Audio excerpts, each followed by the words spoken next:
is Corey Sherwood. I'm doing my persuasion topic on should experience hold more value than a college degree.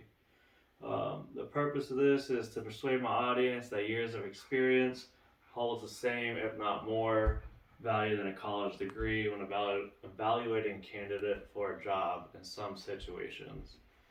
My personal experience and observation in my wife's field of employment, for an example, prior to 2003, pharmacists were only required to hold a RPH, which is um, a registered pharmacist, which was acquired with minor schooling and then years of experience on top of that.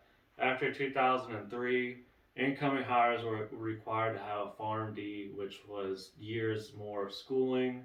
The RPHs were grandfathered in, but the ones who did not go back to get their PharmD in school were paid less, or in some situations were fired or demoted. Um, Hopefully, with this topic, I can relate to some of my classmates that are going to school because they're stuck in their job and can't get promoted because they don't have a degree. Um, Credibility is a lot of this is my personal experience, also some things that I have researched. Prior to the Higher Education Act in 1965, work experience was held at such a high standard. There was a huge push by the government for people to go back to school to get a college degree. I do agree that certain jobs should require a college degree, not just years of experience. Like lawyers and surgeons, stuff like that. Um, Another example would be myself, which I'm not necessarily being forced, but I'm stuck at where I'm at. If I want to move up to the next level, I have to get a degree because no matter how much years of experience I have, I could be there for 20 years in the same position. A minimum requirement for the next level is a degree, unfortunately.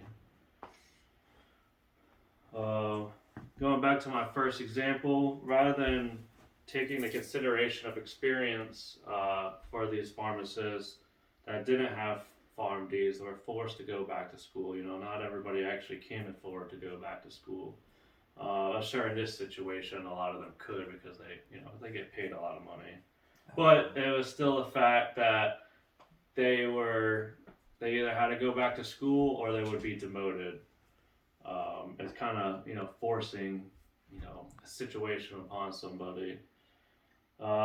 This example is meant to show that whether even if you did go to school, the requirements change over time. So just because you have that certain piece of paper 20 years down the road, that piece of paper could be meaningless if requirements change.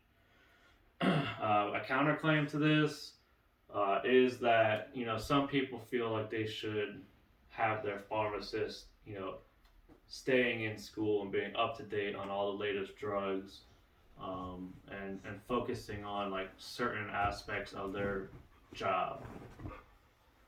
Now that we've talked about an example of people who already had a degree, we'll talk about people that don't have a degree, but must return to school to obtain a degree to continue on. It's more of a personal experience. Companies hold back employees from moving up in the company strictly because they don't have a piece of paper.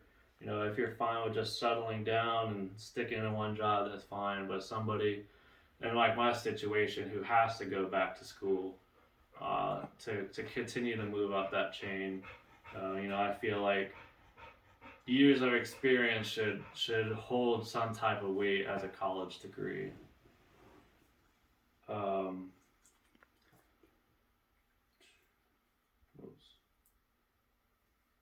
Now that I've shown you some examples of how people are affected by college degrees, hold on, sorry. Let's talk about a simple solution to the dilemma at hand. The employer should have the option, like I said, where a certain amount of experience equates to a certain degree. In some situations, an example of myself was I was in the same job for 7 years, and I was passed over for a promotion due to somebody who had a degree but had zero experience in my field. They only had a college degree. Um, I don't see what that benefits. Uh, but imagine a workplace where this was implemented and things changed. If a company were to hire within, um, the knowledge of those employers that they uh, promoted to their next level, they'd be able to pass their knowledge down and be innovative and teach the new hires uh, the right way and things to do. Um, on top of that, it's a huge cost saver for the company. Anywhere between $4,000 and $20,000 is what it costs to hire a new employee. Where if you were to promote somebody from within, they already had all that experience. They've gone through whatever training they need, and it's really just a step up. Not much changes. Um, Now, I urge you guys to take action by writing like your local government officials to fight for something that's called a degree reset. Um, this is kind of Harvard did a paper on this, help persuade companies and the government itself on being more specific on job skills rather than being a requirement. To help better educate yourself on the current degree reset movement, uh, you can read that article on Harvard's Business School. So that's all I got.